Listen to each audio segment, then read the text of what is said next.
Bismillahirrahmanirrahim. Assalamualaikum warahmatullahi wabarakatuh. Innal hamdalillah nahmaduhu wa nasta'inuhu wa nastaghfiruh wa na'udzu billahi min shururi anfusina wa min sayyiati a'malina may yahdihillahu fala mudilla lahu wa may yudlilhu fala hadiya lahu. Asyhadu an la ilaha illallah wahdahu la syarika lahu wa asyhadu anna Muhammadan 'abduhu wa rasuluh. Allahumma shalli ala Muhammad wa ala ali Muhammad kama shallaita ala Ibrahim wa ala ali Ibrahim fil alamin innaka Hamidum Majid. Qala Allah ta'ala fi kitabihil karim a'udzu billahi minasy syaithanir rajim. Bismillahirrahmanirrahim. Ya ayyuhalladzina amanu taqullaha haqqa tuqatih wa la tamutunna illa wa antum muslimun. يا أيها الناس اتقوا ربكم الذي خلقكم من نفس واحدة وخلق منها زوجها وبث منهما رجالا كثيرا ونساء واتقوا الله الذي تساءلون به والأرحام إن الله كان عليكم رقيبا يا أيها الذين آمنوا اتقوا الله وقولوا قولا سديدا يصلح لكم أعمالكم ويغفر لكم ذنوبكم ومن يطع الله ورسوله فقد فاز فوزا عظيما فإن أصدق الحديث كتاب الله وخير الهدي هدي محمد صلى الله عليه وسلم وشر الأمور محدثاتها وكل محدثة بدعة وكل بدعة ضلالة وكل ضلالة في النار. Para jamaah yang dimuliakan Allah Subhanahu wa taala, kembali kita bersyukur kehadirat Allah Subhanahu wa taala atas segala karunia yang kita terima sampai saat ini, sehingga di pagi hari ini kita semuanya dalam kondisi sehat walafiat. Kita semuanya dimudahkan untuk menghadiri majelis ilmi ini. Mudah-mudahan apa yang kita kerjakan pada pagi hari ini semuanya Allah catat sebagai amal kebaikan kita. Demikian pula Allah catat amal kebaikan tersebut bisa menghapus segala keburukan-keburukan yang kita kerjakan. Ikhwati rasyadakumullah. Demikian pula salawat dan salam kita aturkan kepada Nabi kita Muhammad sallallahu alaihi wasallam, juga para keluarganya, sahabatnya yang telah memperjuangkan, yang telah mendakwakan Islam sehingga alhamdulillah Islam bisa tersebar sampai seluruh penjuru dunia. Ikhwati rasyadakumullah.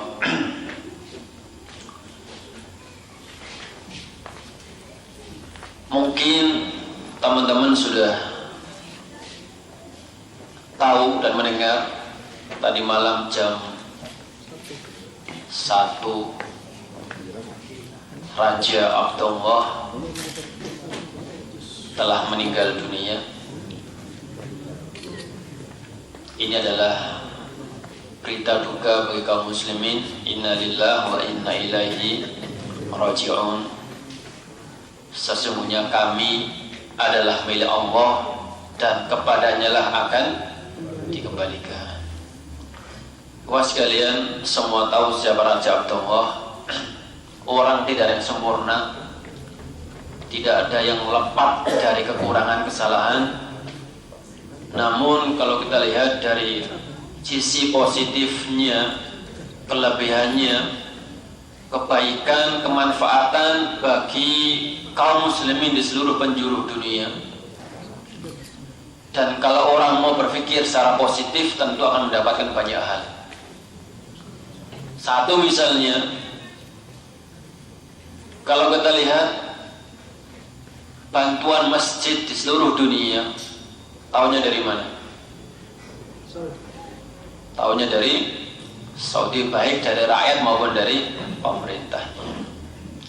Kemudian banyak dari anak-anak kaum muslimin yang bisa sekolah sampai S1, 2, bahkan sampai doktoral, gratis plus diberi uang saku, adanya di mana? Saudi. Setiap ada musibah, bencana alam, baik itu di negara kaum muslimin maupun non-Islam, Saudi termasuk negara yang paling terdepan untuk membantunya. Alhamdulillah ya sekalian, kita tetap harus mengungkapkan kebaikan yang ada. Ya, anak yakin namanya orang tidak ada yang sempurna, kekurangan tetap ada. Namun tentu kita melihat kebaikannya saja. Karena kalau ada kurang itu antara dia dan Allah Subhanahu wa taala. Ikhwata rasyadallah, apa yang bisa kita ambil dari hikmah dengan kepergian beliau? Ini menunjukkan bahwasanya ajal itu tidak memandang raja, apalagi rakyat jelata. Raja saja yang kanan kirinya, depan belakang penuh dengan pengawal, tinggalnya super ekstra keamanannya, makannya sebelum dimakan oleh raja, maka tukang masaknya dipaksa untuk makan duluan. Ya begitu. Seluruh keamanan terjaga, kesehatan terjamin. Pun demikian ketika ajal sudah saatnya, idza jaa ajaluha la yastakhiruna sa'atan wa la yastaqdimun. Dia tidak pandang-pandang, enggak pandang ini orang besar, orang kecil, orang kaya, orang miskin, sopir, bos, majikan, semuanya sama. Kullu nafsin dha'iqatul maut. Kawan sekalian, untuk itu Allah Subhanahu wa taala, Rasul Subhanahu wa taala, Rasul sallallahu alaihi wasallam mengingatkan kepada kita agar memperbanyak-banyak mengingat-ingat kematian. Nah, dengan adanya peristiwa semacam ini wahai sekalian, tentu fa'tabiru ya ulil absar, ya ulil albab. Ambillah pelajaran. Apa yang bisa kita ambil pelajaran wahai sekalian? Oh, ternyata kematian itu bisa saja akan menjemput kita.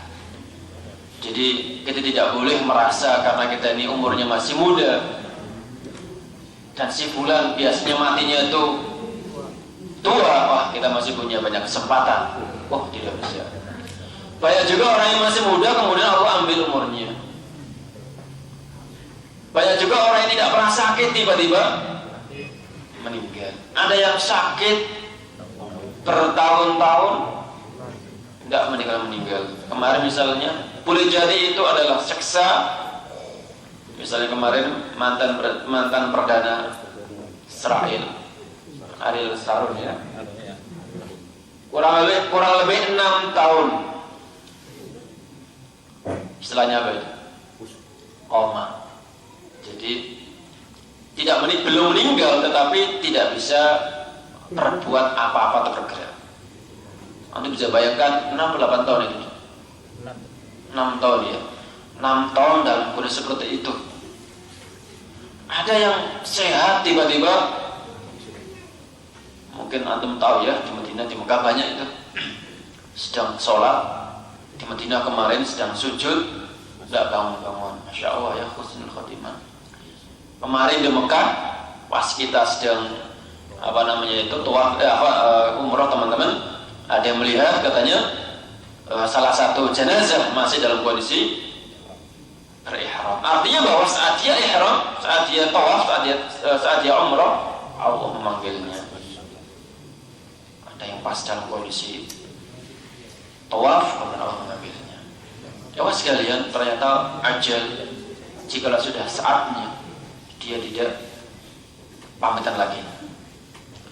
Untuk itu pelajaran yang sangat penting ya sekalian adalah agar hati kita yang kasar, yang angkuh, yang sombong ini mudah-mudahan leleh dengan adanya peristiwa seperti itu. Wal'iyadu billah, seandainya ada salah satu di antara kita mendengar, bahkan melihat, bahkan kadang-kadang itu ikut mengubur, ikut menggali kuburannya. Tetapi peristiwa kematian tersebut sama sekali tidak membuat hatinya itu luluh musibah dan petaka itu. Bagaimana tidak, kadang-kadang peristiwa semacam itu kemudian malamnya ada acara apa namanya itu, pokoknya acara di rumah kematian, kemudian sebelah kan kirinya itu digunakan untuk judi. Ada kan? Padahal kuburan masih basah, sebelahnya sudah merayakan malam-malam itu dengan ya ada yang membaca Al-Quran, ada yang ini mungkin masih ini agak mendingan yang ini ya, ini sini agak mendingan, tapi yang sebelah, kelompok yang sebelah memang disediakan untuk menghidupkan malam-malam itu dengan hal-hal yang Allah murkai. Jadi ya sekalian, memang ada. Untuk itu Rasulullah menganjurkan agar sering-sering dan memperbanyak mengatakan kematian. Ya, orang sebesar beliau ini Raja Abdullah, super ketat segala-galanya, pun demikian Allah tetap mengambilnya. Apalagi kita kata Pak Marwa yang tidak ada menjaga, makan pun kadang-kadang nasi kemarin malah nampaknya secara logika itu lebih cepat. Baik sekalian, mudah-mudahan dengan berita duka Raja Abdullah ini juga bisa membuat hati kita merasa sedih, sekaligus mempersiapkan, mau tidak mau kita harus mempersiapkan diri. Ya mau tidak mau semuanya orang kalau ditanya itu, Pak Joko nanti malam siap ya, anak yakin enggak kan siap. Pak Joko siap nggak Pak Joko? Siap. Tuh kan dia masih mengesem kan, masih mikir di kampungnya rumahnya masih tingkat 1, rencananya tingkat 2. Dan anak yakin semuanya seperti itu, termasuk yang ngomong juga ya. Termasuk yang ngomong juga. Kalau ditanya, ya mungkin masih mikir. Terus seperti itu. Mudah-mudahan dengan kabar duka ini, ya sekalian harapan kita bisa kita ambil pelajaran, terutama hati-hati kita yang masih kotor, masih keras, kaku. Kata Pak Iqbal itu adalah apa tadi Pak Iqbal? Apa tadi itu bahasanya? Blekong tadi ya. Apa tadi? Mokong. Itu termasuk hati yang keras juga itu. Mudah-mudahan dengan berita seperti itu, mokong seperti itu, luluh dengan adanya informasi kematian orang besar. Raja Abdullah. Dan kedua, sebelum kita teruskan kajian kita, ada salah satu saudara kita, mana tadi Bi? Kafi? Orangnya mana? Bukan tadi ikhwah kita yang mana orangnya? Sini Pak. Ini ikhwah kita, ya sekalian. Anak yakin umurnya berapa Pak? Sini Pak, sini. Umurnya 41, ya selama ini kita lihat sama-sama kita yang ngaji, ya sholat, ya puasa, ya haji, ya umroh. Ya secara dohir dia seperti itu. Tapi ternyata ya sekalian, dia bersyahadat nggak seperti syahadat kita. Dan kita baru tahu. Dia bersyahadat tidak sebagaimana syahadatnya kita. Dia menafikan adanya Rasulullah. Dia bersyahadat sebagai pengganti Rasul kita. Siapa namanya tadi Pak? Pak siapa tadi? Yang enggak yang bisa Ayi bin Abdillah bin Iri Kasam gitu ya? Kasam. Jadi dia pernah masuk dalam lingkaran jamaah sesat, kemudian berbaiat dan bersaksi bersyahadat, bunyinya adalah asyhadu an la ilaha illallah wa asyhadu anna Ayi bin Abdillah bin Kasab lah pokoknya seperti itu. Ini kan kesyirikan.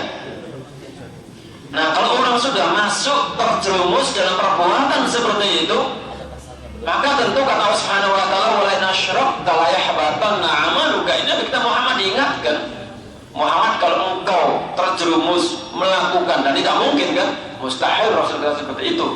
Seandainya, ini kan ibrah saja, ada orang yang berbuat kesyirikan, maka la yahbatanna 'amaluka. Amalmu itu akan yang sudah diperbuat, yang sudah dikerjakan, semuanya akan sia-sia. Kemudian setelah itu amal kebaikannya nggak ada manfaatnya. Tadi dia bilang sama saya, nanya kok kepala saya pusing dengan syahadat yang pernah saya ucapkan. Nah, alhamdulillah dia ya dengan berkawan dengan teman-teman kita, minimal kan merasa gitu ya. Terus dia merasa ada yang aneh dalam dirinya, terus dia mengaku menceritakan kisahnya seperti itu. Jadi dia terjerumus dalam perbuatan kesyirikan, maka hari ini beliau minta disaksikan untuk bersyahadah ulang atau bersaksi ulang di hadapan kita bersama. Kita saksikan bahwa pada hari ini beliau akan bersaksi kembali, dan dengan demikian maka dia seperti baru dilahirkan. Dan ini termasuk hidayah Allah Subhanahu wa taala. Silakan Pak diikuti Pak. Silakan antum menyaksikan Pak Agus ya. Pak Yusuf ya. Hari ini alhamdulillah beliau kepingin disaksikan untuk mengulang kembali syahadatnya. Baik. Bismillahirrahmanirrahim. Asyhadu alla ilaha illallah wa asyhadu anna Muhammadan abduhu wa rasuluh. Allahu akbar. Allahu akbar. Wah sekalian, ini syahadah yang sesungguhnya, karena beberapa tahun yang lalu dia telah salah jalan. Alhamdulillah pada hari ini saudara kita Pak Yusuf mulai kembali untuk beramal sebagaimana kita, sebagaimana muslim yang lainnya. Jadi amal-amal yang kemarin ya sekalian, apabila syahadat yang masih seperti itu tidak diterima oleh Allah Subhanahu wa taala. Dari mana kita tahu? Kan jelas Allah mengatakan wala in asyrakta, kalau orang berbuat syirik la yahbatanna amaluka, amalmu itu sia-sia. Kita masih ada waktu, kita kembali. Bismillahirrahmanirrahim. Kita akan mulai kajian kita. Setelah kita libur satu pertemuan minggu yang lalu, kita membahas tentang sholat sunnah. Di antaranya adalah sholat sunnah rawatib, kemudian sholat sunnah lail, kemudian sholat sunnah witir. Mudah-mudahan ya sekalian, sekecil apapun ilmu yang telah kita kaji bersama, yang telah kita pelajari bersama-sama di sini ini, bisa kita praktekkan meskipun tidak bisa rutin setiap hari, minimal dalam sehari itu ada yang kita kerjakan. Ya syukur-syukur di antara kita ini ada yang bisa. Karena kalau seandainya ilmu itu hanya sebatas konsumsi otak kita, maka itu nanti akan menjadi saksi yang memberatkan kita di hari kemudian. Si fulan hafal Al-Quran, si fulan hafal hadis, si fulan masya Allah ilmunya luar biasa, tetapi ya sekedar punya ilmu saja, namun tidak ada yang diamalkan sama sekali. Jadi harapan kita, lewat sekalian, ilmu yang telah kita pelajari di sini, mari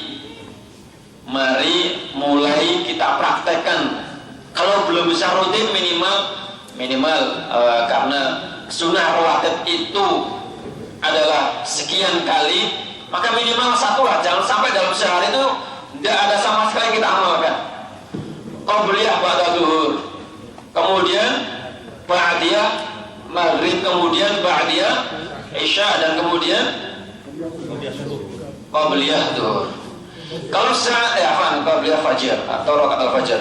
Kalau seandainya belum bisa mengerjakan qobliyah fajar, gampang. Kenapa? Bisa kita kerjakan setelah sholat subuh.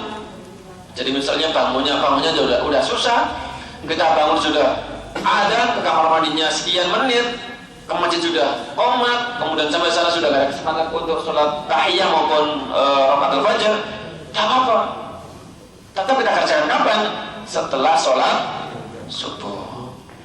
Rakaat al-fajr khairum minad dunya wa ma fiha. Kemudian juga lail atau witirnya. Kita nggak bisa di tengah malam, bisa ba'dal isya. Masih nggak bisa, kapan? Nggak bisa awal, nggak bisa pertengahan, juga nggak bisa akhir. Ini kapan? Bisa siangnya. Tapi ya mas kalian, cara witirnya itu berbeda.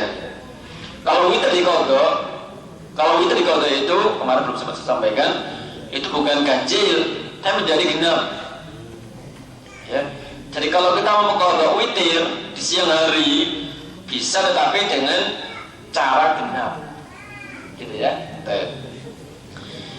Kita sekarang memasuki hadis berikutnya. Di sini tertulis hadis yang ke-381. Bismillahirrahmanirrahim.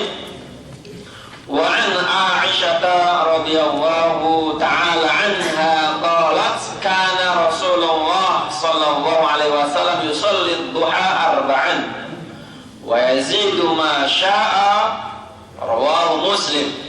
Pada hari ini sekalian, kajian kita seputar sholat sunnah duha. Hari ini sudah ada belum yang sholat duha?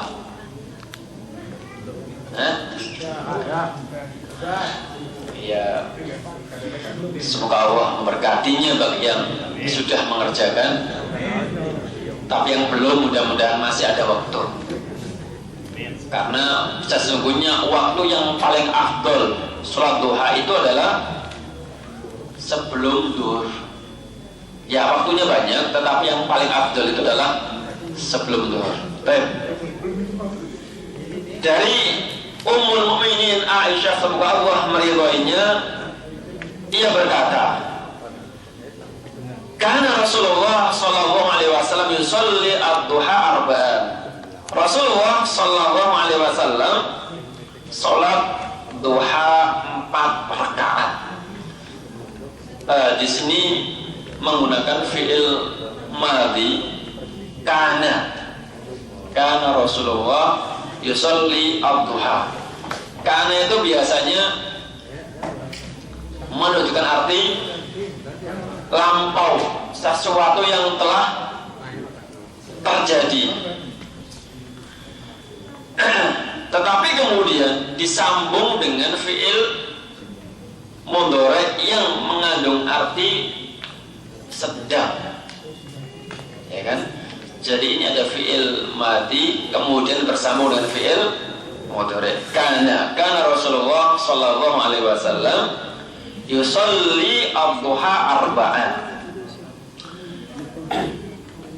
Pensyarah buku ini Al-Mubarakfuri mengatakan bahwasanya maksudnya bukan berarti Rasulullah itu mulazamah. Jadi penjelasan dari beliau ini bukan berarti Rasulullah senantiasa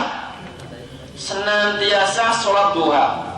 Tetapi yang dimaksud oleh beliau adalah beliau senantiasa sholat duha 4 rakaat. Hadis ini seperti itu ya, karena banyak hadis. Maka penting kita belajar beraneka ragam jenis hadis, karena kalau cuma satu hadis kita akan bingung. Hadis yang pertama mengatakan bahwa Rasulullah itu sholat duha sebanyak berapa rakaat? sebanyak 4 rakaat. Wa yazidu masya Allah. Namun kadang-kadang dia juga menambahnya. Baik, kita teruskan dulu. Hadis yang kedua, walahu anha. Maksud dari kata walahu itu adalah hadis ini sama juga yang diriwayatkan oleh Imam Muslim. Walahu maksudnya adalah rawi Muslim. Wa anha artinya sama juga dari Aisyah. Jadi walahu anha. Hadis ini diriwayatkan oleh Imam Muslim dari Aisyah anha suila. Suatu ketika beliau ditanya, hal kana Rasulullah sallallahu alaihi wasallam yusalli duha? Qalat la illa ayyaji'a min maghribihi. Apakah Rasulullah salat duha? Qalat, jawaban Aisyah, tidak, kecuali dia datang dari maghribi. Maghrib artinya adalah enggak ada. Kemana dia? Safar. Maghrib maksudnya adalah musafir.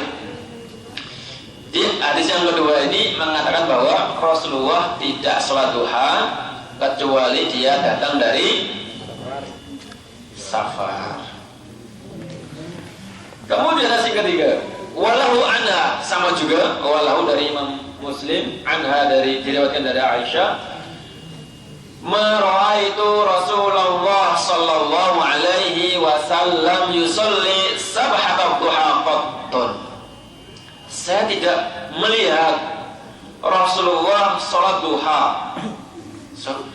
Saya tidak pernah melihat Rasulullah salat duha.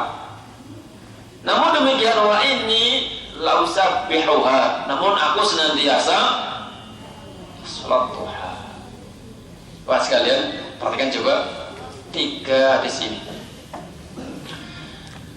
Anak yakin bagi orang pemula sangat bingung.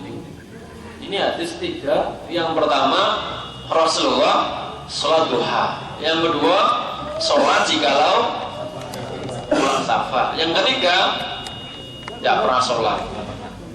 Nah, terus gimana begini? Seperti ini.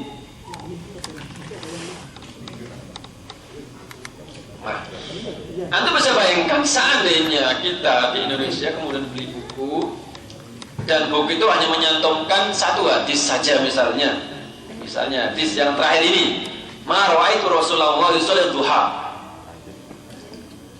Misalnya kita beli buku, baca buku, dan kebetulan penulis buku itu mengambil hadis yang 1 ini yang menyatakan bahwasanya Rasulullah tidak pernah sholat.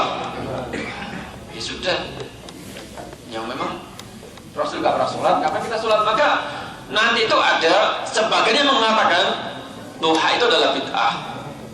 Nah, karena memang Rasul nggak pernah, ya kan? Rasul nggak pernah, sehingga sesuatu yang tidak pernah dikatakan oleh Rasulullah terus kita kerjakan, hukumnya apa kira-kira? Maka ada yang mengatakan seperti itu. Tidak salah, kenapa? Karena belajarnya adalah itu tidak menyeluruh. Belajarnya separuh-separuh, tidak menyeluruh. Dan ini tidak hanya masalah ini saja, Mas kalian, masalah akidah, masalah tafsir, macam-macam. Kita sering mendapati teman-teman kita kadang-kadang itu bingung, menyerang kita, menyerang pemahaman orang-orang ahli sunnah wal jamaah. Kenapa? Karena dia tidak memahami Islam secara kafah. Sering saya kasih contoh bahwa ketika ada orang buta jumlahnya 4, kemudian disuruh mensifati bentuknya gajah, orang buta kemudian disuruh mensifati bentuknya gajah, silakan semuanya megang. Baik, sudah belum? Sudah, maju semuanya. Setelah maju, gimana gajah itu? Gampang, gajah itu kayak kipas.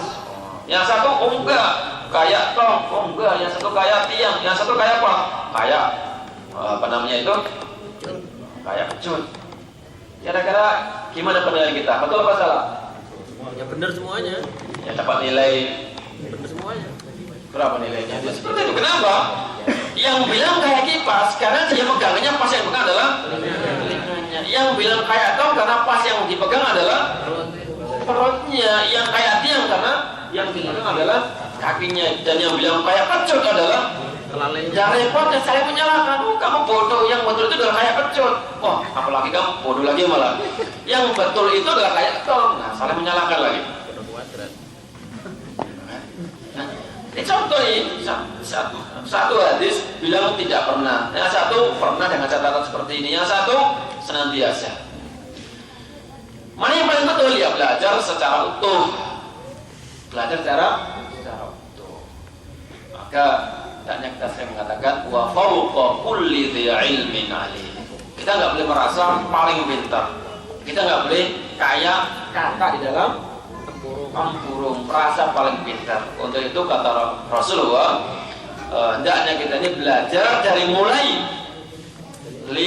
mulai ayunan orang tua kita sampai tinggal.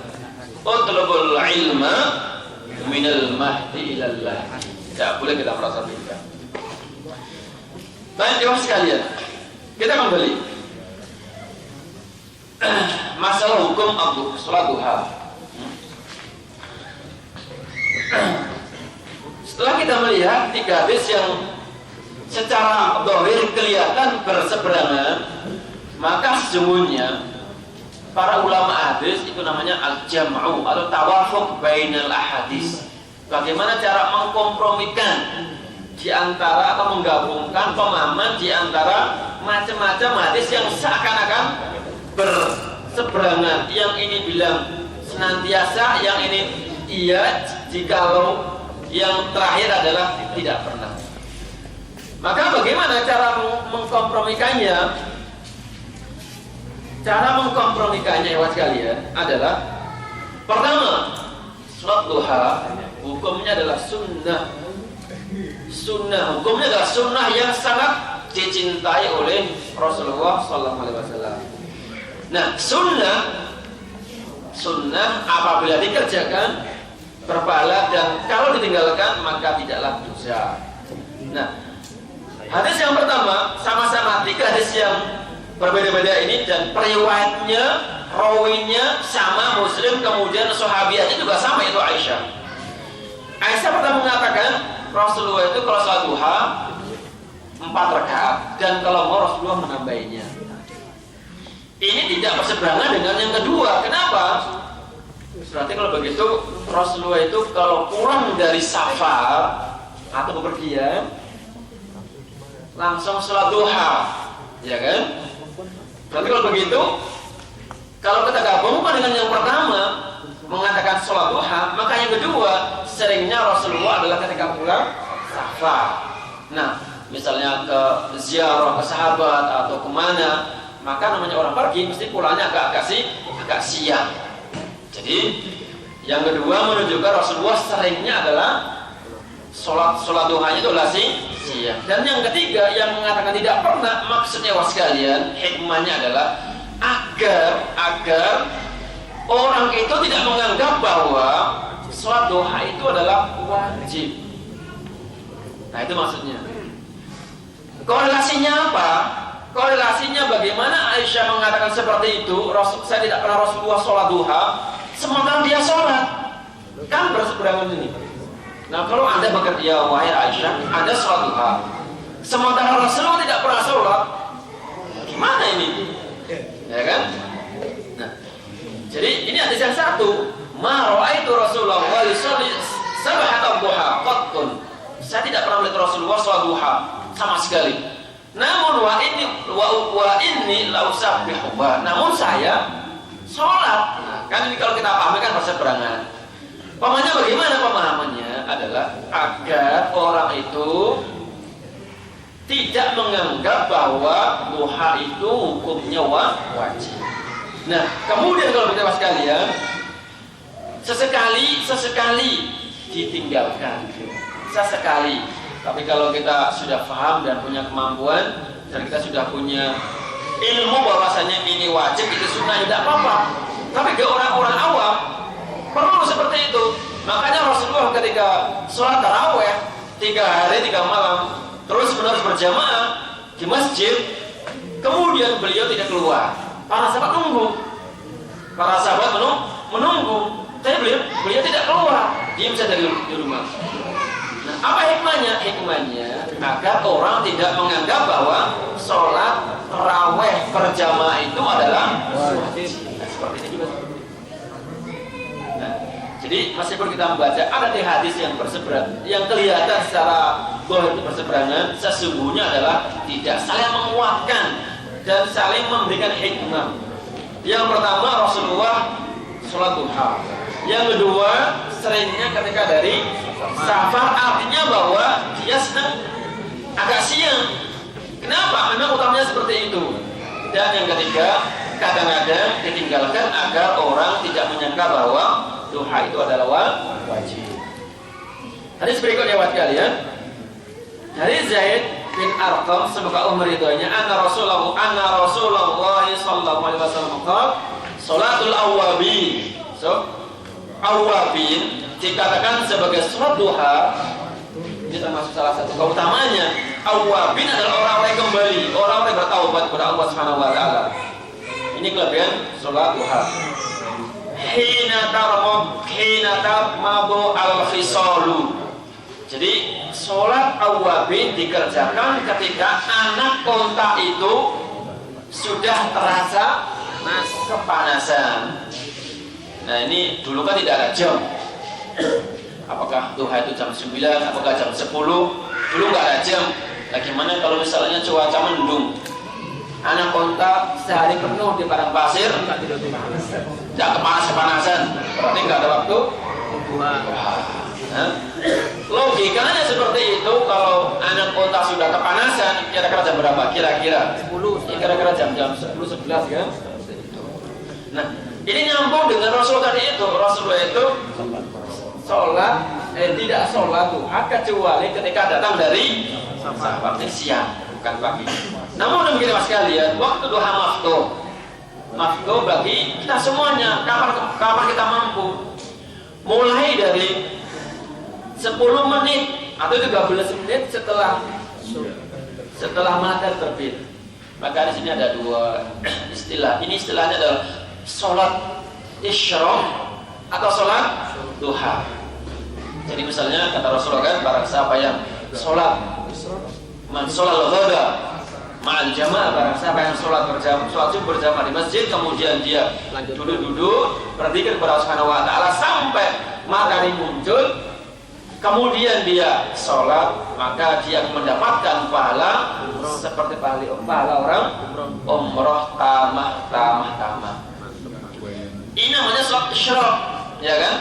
Tapi ada yang mengatakan perbedaan antara isyraq dengan duha adalah isyraq itu dikerjakan apabila orangnya tadi itu tetap di masjid, atau misalnya kalau perempuan di rumah, ya kan? Perempuan misalnya setelah subuh, kemudian dia tetap berzikir, duduk di tempat sholatnya itu, dia tetap berzikir terus sampai matahari muncul, kemudian dia sholat.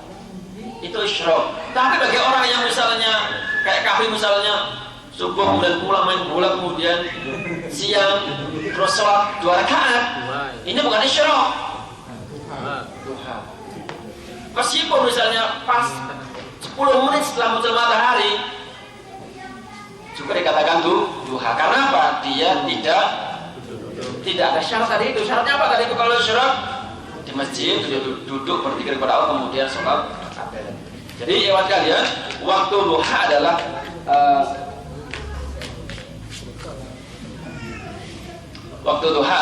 maftuh dari mulai setelah munculnya matahari kurang lebih 10 atau 13 menit sampai sebelum matahari zawal. Jadi ada dengan waktu. Nah, yang paling utama adalah lewat kalian kapan? Sebelum matahari zawal.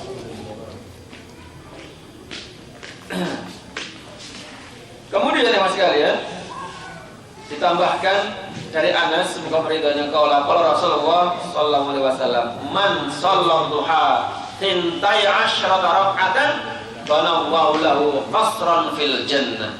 Barang siapa yang sholat duha sebanyak 12 rakaat, maka Allah akan membangunkan baginya istana di surga. Tadi pertama dikatakan oleh Aisyah bahwa Rasulullah sholat duha berapa kali? 4 rakaat. Tapi kan ada tambahan di sini. Wa yazidu ma syaa. Dia Sekedar. Nah, ewas sekalian, jumlah sholat duha itu sesungguhnya adalah seperti sholat taraweh, tidak ada batasan. Meskipun dalam sholat taraweh, sholat lain Rasulullah seringnya itu 11 atau 13, demikian pula dalam sholat duha ini nggak ada batasan. Namun Rasulullah seringnya adalah 12. Nah, kita boleh 2 rakaat, boleh 4, boleh 8, boleh 10, boleh 12 dan seterusnya, tidak ada batasan. Kemudian bagaimana caranya? Caranya sama, kita sholat seperti sholat lain, 2 rakaat, 2 rakaat dan 2 rakaat. Kita sudah paham bagaimana keutamaan sholat lail, sholat sunan rawatib, kemudian sekarang sholat duha. Bahkan ikhwas sekalian, keutamanya lagi itu sholat duha diriwayatkan oleh Abu Hurairah. Beliau mengatakan bahwa awsani khalili bitalatin, kekasihku yaitu Rasulullah berwasiat kepadaku 3 perkara dan tidak pernah aku tinggalkan setelah itu sampai aku meninggal dunia. Pertama apa? Puasa 3 hari dalam setiap bulan. Kemudian sholat duha dan sholat witir sebelum tidur. Sholat duha yang pokok ada sholat duha. Kemudian keutamanya lain sekalian, ketahuilah bahwasannya dalam tubuh kita ini ternyata terdapat sekian ratus persendian. Berapa kira-kira kita? 300 sekian. Dalam tubuh kita ini terdapat sekian ratus sendi. Dan setiap sendi itu disyariatkan, dianjurkan untuk disedekahi. Anggaplah misalnya dalam tubuh kita itu ada 350 sendi. Tiap hari dianjurkan, disyariatkan untuk disedekahi. Anggaplah misalnya 1 rial. 1 hari kita dianjurkan untuk sedekah 350 rial. Hitung sebulan. Gaji aja gak nyampe. 3 kali 3 berapa? Gaji gak nyampe. Sepingsan. Sapingsan ya. Kata Rasulullah SAW, yusbihu ala sulama min ahadikum shadaqah. Setiap pagi hari itu dari sendi-sendi kalian itu hendaknya disedekahkan. Ini kata Rasulullah seperti itu. Hendaknya setiap pagi sendi-sendi kalian itu mau disedekahkan. Terus menurut kata Rasulullah, wa kulli tasbihatin shadaqah. Ketahuilah bahwasanya mengucapkan subhanallah termasuk sedekah. Wa kulli tahmidin shadaqah, kalimat tahmid alhamdulillah sedekah, dan kalimat wa kulli takbirin Allahu akbar sedekah, dan tahlil la ilaha illallah sedekah, dan an-nahyi 'anil munkar shadaqah. Kemudian kata Rasulullah, yujza kulla dzalika rak'atain. Semua tadi itu 300 sekian sendi itu bisa diwakili dengan 2 rakaat sholat duha. Jadi kita dianjurkan untuk bersedekah. Terus kalian bersedekah, tetapi kalau tidak mampu maka Allah mengasih jalan keluar. Apa sedekahnya? Yaitu hendaknya minimal rukuk 2 rakaat, itu sudah mewakili sedekah atau menyedekahi semua anggota tubuh kita. Sekalian, kemudian dari kata-kata wakul tasbihin sedekah, wakul tahlilin sedekah, kita bisa mengambil pelajaran bahwasanya ternyata sedekah itu tidak hanya berbentuk materi. Tahunya orang sedekah itu adalah ya uang. Padahal lewat sekalian, misalnya mengajak orang lain ngaji, menumpangi misalnya si fulan mau ngaji tapi gak punya kendaraan, antum menjemputnya, termasuk bagian daripada sedekah. Membagi buku-buku atau misalnya majalah-majalah Islam termasuk bagian daripada sedekah. Ingat bahwasanya sedekah itu tidak harus melulu pakai uang, tapi apapun yang bentuknya kebaikan itu oleh Allah sebagai sedekah. Baik, demikian Bapak sekalian, kajian singkat kita seputar sholat duha. Saya simpulkan bahwasanya sholat duha adalah hukumnya sunnah yang sangat Allah cintai, dan rakaatnya tidak terbatas, dimulai dari 2, kemudian 4 dan seterusnya, dan waktunya maftuh dari mulai setelah muncul matahari sampai sebelum Syawal, dan keutamanya Allah akan membangunkan istana di surga. Mudah-mudahan Allah Subhanahu wa taala memberikan kekuatan kepada kita sehingga sekecil apapun ilmu yang kita pelajari bisa kita amalkan, dan jangan sampai kita ini hanya banyak ilmu tetapi kosong dari pengamalan. Wal'iyadzubillah. Jangan sampai kena patah bahwasanya al-ilmu bila amalin kasyajari bila thamarin. Ilmu kalau tidak diamalkan maka taubahnya seperti pohon yang tidak berbuah. Wal'iyadzubillah. Demikian, mudah-mudahan ada manfaatnya. Assalamualaikum warahmatullahi wabarakatuh.